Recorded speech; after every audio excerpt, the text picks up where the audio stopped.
அஸ்ஸலாமு அலைக்கும். ரெஸ்டாரண்ட்க்கு போனா தான் செஸ்வான் சிக்கன் நூடுல்ஸ் சாப்பிட முடியுமா? வீட்லயே ஈஸியா செய்யலாம். அதே டேஸ்ட்டோட. எப்படி செய்றது பாப்போமா? First homemade Schezwan sauce ready பண்ணிக்கணும். இந்த சாஸோட ரெசிபி நெக்ஸ்ட் வீடியோல குடுக்குறேன். ஃபர்ஸ்ட் சிக்கன மேரினேட் பண்ணிக்கலாம். அதுக்கு 300 கிராம் சிக்கன் பிரஸ்ட் எடுத்துக்கோங்க. 1 டீஸ்பூன் இஞ்சி பூண்டு paste, 1 spoon salt, 1 spoon soy sauce, 1/2 spoon pepper powder, 1 spoon cornflour add பண்ணி நல்லா பெரட்டி விட்டு ஒரு 1 ஹவர் மேரினேட் பண்ணிக்கோங்க. இப்போ நெக்ஸ்ட் ஸ்டெப் நான் இந்த பிராண்ட் ஹக்கா நூடுல்ஸ் எடுத்துக்கிறேன். இந்த பேக்கேஜோட இன்ஸ்ட்ரக்ஷன் படி நான் வேக வச்சு எடுத்துக்கிறேன். இப்போ ஒரு கடாய் எடுத்துக்கோங்க. 1 ஸ்பூன் ஆயில் ஆட் பண்ணிக்கோங்க. ஹீட் ஆன உடனே நம்ம மேரினேட் பண்ண சிக்கனை நல்லா ஃப்ரை பண்ணி தனியா எடுத்து வச்சுக்கோங்க. இப்போ அதே கடாயில எக்ஸ்ட்ரா ஆயில் ஆட் பண்ணி இஞ்சி பூண்டு கிரீன் சில்லியை குட்டியா கட் பண்ணி சேர்த்துக்கலாம். இப்போ ஒரு கப் ஸ்ப்ரிங் ஆனியன் சேர்த்துக்கிறேன். நல்லா மிக்ஸ் பண்ணி விட்டுக்கோங்க. இப்போ ஒரு பவுல் கட் பண்ண கேபேஜ் சேர்த்துக்கிறேன். உங்களுக்கு வேணும்னா கேரட் கூட சேர்த்துக்கோங்க.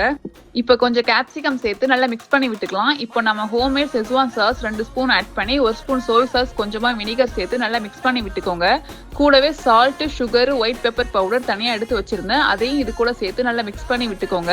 இப்போ நம்ம ஃப்ரை பண்ண சிக்கனும் சேர்த்து நல்லா பெரட்டி விட்டுக்கலாம்.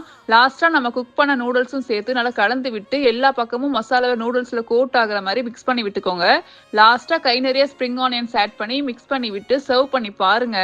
ஹோட்டல்ல என்னப்பா டேஸ்ட், இதுதான்டா ஒரிஜினல் டேஸ்ட்னு உங்க வீட்ல எல்லாரும் சொல்லுவாங்க. கண்டிப்பா ட்ரை பண்ணிட்டு எப்படி வந்ததுன்னு கமெண்ட் பண்ணுங்க. இந்த மாதிரி சூப்பர் வீடியோஸ் பார்க்க என் பேஜை ஃபாலோ பண்ணிக்கோங்க. டாடா.